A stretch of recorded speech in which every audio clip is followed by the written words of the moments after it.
กันเจ้าลูกในพันล้านสาวในพลที่บรรลุคนจนตากแดดตากฝนคนจนเห็นใจน้องคนเขาเลือไอ้ดำคือที่ทานไฟบ้านน้องสดสวยวิไลส่วนผ่านอายอุบายา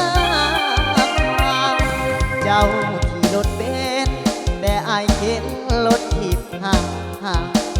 เจ้าคนดีมีหักอายบ่มียังสาวให้สาวนาน้องงามดังโมเปรียบอายคงได้ดังเส้นกาบ่มีดอกว่าได้แค่ถูกอยู่เพียงได้แต่มองบอกว่าไม่ปองเจ้าดอกสามใบฐานะต่างกันไกลถ้าเปรียบไป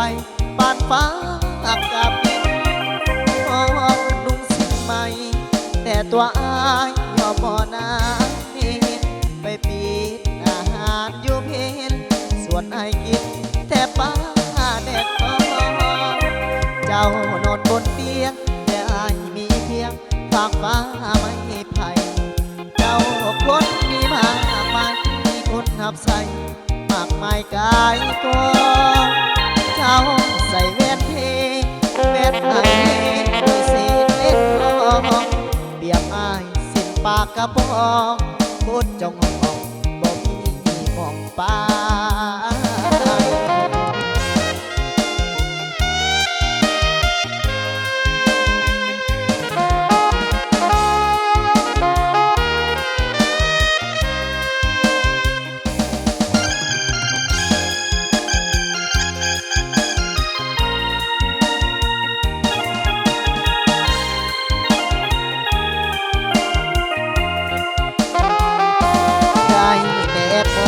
บอก